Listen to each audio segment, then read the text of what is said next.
Bismillahirrahmanirrahim. Assalamualaikum warahmatullahi wabarakatuh.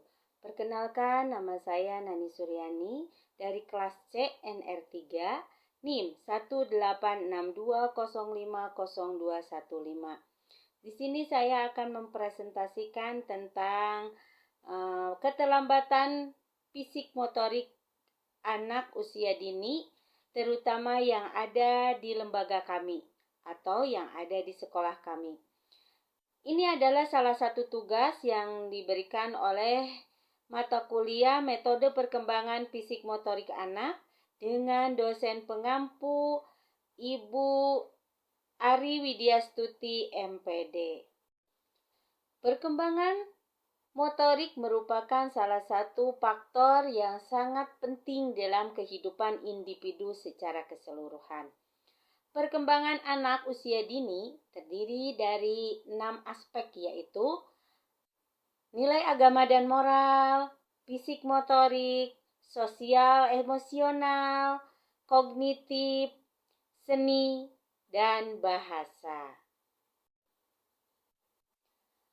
Pada masa usia dini, anak mengalami masa keemasan, yaitu the golden years, yang merupakan masa di mana anak mulai peka atau sensitif untuk menerima berbagai rangsangan. Perkembangan fisik atau jasmani anak sangat berbeda satu sama lainnya. Sekalipun anak tersebut usianya relatif sama, bahkan dalam kondisi ekonomi yang relatif sama pula. Perkembangan motorik merupakan salah satu faktor yang sangat penting di dalam perkembangan individu secara keseluruhan. Keterampilan fisik yang dibutuhkan anak itu untuk kegiatan seperti aktivitas olahraga biasanya dipelajari dan dilatih di masa-masa awal perkembangan. Perkembangan motorik adalah proses tumbuh kembang kemampuan gerakan seorang anak. Pada dasarnya, perkembangan ini berkembang sejalan dengan kemantapan saraf dan otak anak. Sehingga setiap gerakan sederhana apapun adalah merupakan hasil pola interaksi yang kompleks dari berbagai dan sistem dalam tubuh yang dikontrol oleh otak.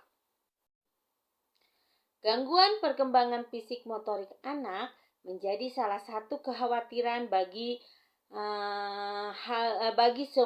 hampir semua orang tua. Hal ini karena tidak ada satu orang tua pun yang menginginkan anak memiliki masalah di dalam tumbuh kembangnya. Gangguan motorik kasar bisa Anda temui jika anak mengalami gerakan tidak seimbang antara anggota tubuhnya. Motorik kasar sendiri merupakan gerakan tubuh di dalam menggunakan otot yang dipengaruhi oleh usia, berat badan, dan perkembangan anak. Jadi, gangguan akan terlihat dari gerakan anak yang tidak seimbang.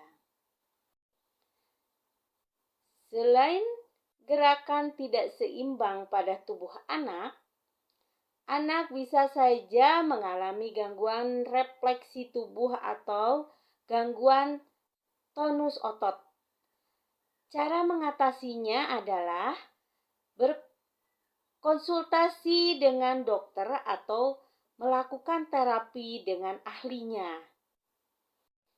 Seperti halnya ada kasus yang dialami di lembaga kami. Ada seorang anak yang motoriknya terganggu. Sewaktu awal tahun ajaran baru, ada seorang orang tua yang datang mendaftarkan anaknya ke lembaga kami. Anaknya dibawa. Sewaktu pendaftaran, panitia melihat kondisi fisik anak. Ternyata di dalam fisik anak terdapat gangguan motoriknya. Anak jalannya sedikit digusur atau dibilang pincang, tangan kanannya kaku, selalu pengen digenggam ke atas.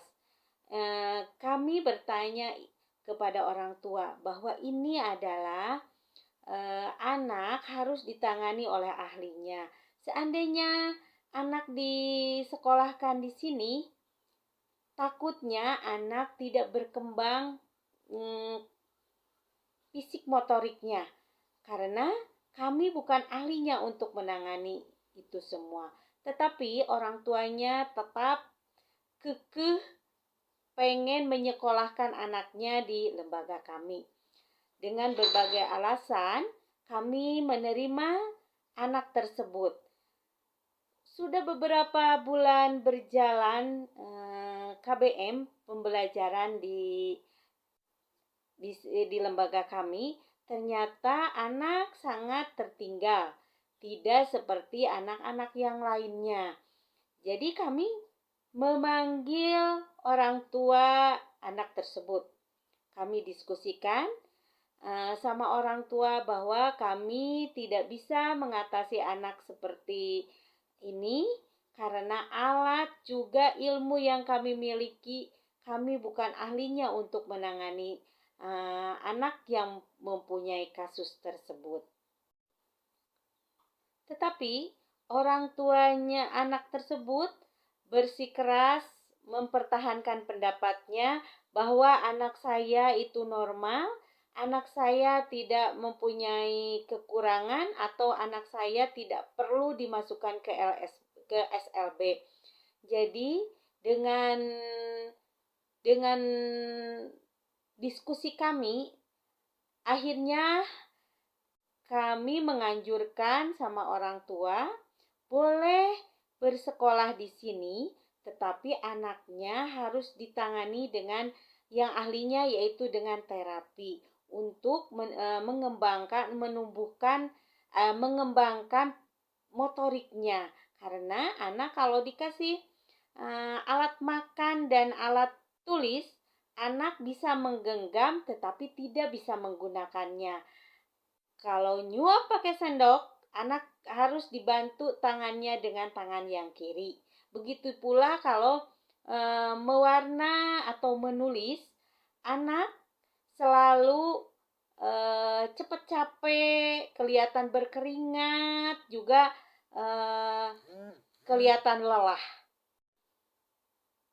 Akhirnya anak tersebut setiap 2 hari dalam seminggu di terapi untuk mengembangkan motoriknya. Dengan terapi tersebut ada perkembangan. Anak mulai sedikit-sedikit bisa memegang alat tulis dan bisa menggunakannya. Tetapi masih belum bisa membentuk huruf atau membentuk angka yang lebih kompleks. Padahal usia dia itu sudah mulai 8 tahun. Seharusnya udah usia ke SD, karena ada keterlambatan di bidang fisik dan motoriknya, anak masih sekolah di Kober atau di pendidikan anak usia dini. Jadi dengan terapi ternyata ada perkembangan. Anak bisa menggunakan alat makan, juga alat menulis, walaupun belum sepenuhnya bisa seperti anak yang lain.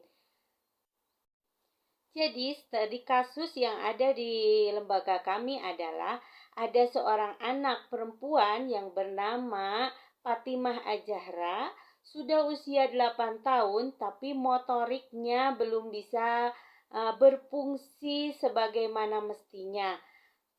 Karena usianya sudah 8 tahun, semestinya anak tersebut sudah masuk ke SD. Karena keterlambatan fisik dan motoriknya, anak masih bersekolah di pendidikan anak usia dini. Tetapi dengan keterlambatan fisik dan motoriknya tadi, ada penyebabnya. Anak sewaktu kecil, ibunya bercerita bahwa anak tersebut mengalami kejang karena panas tinggi. Begitu sembuh, tangannya selalu ngepal, kakinya susah bergerak, dan sampai ke bawah setelah besar pun juga jalannya masih pincang, digeser atau diseret-seret kakinya sebelah, tangannya selalu kaku. Nah, itulah studi kasus yang ada di lembaga kami. Jadi penanganannya adalah kami menerima anak tersebut untuk bersekolah di sekolah kami, dan dianjurkan anak untuk diterapi motoriknya di ahlinya. Jadi setiap 2 minggu sekali setiap 2 hari dalam seminggu anak diterapi untuk mengembangkan motoriknya.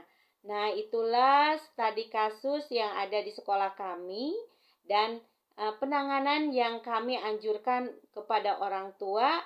Alhamdulillah, dengan penanganan tersebut mendapatkan hasil walaupun sedikit, tapi ada hasilnya.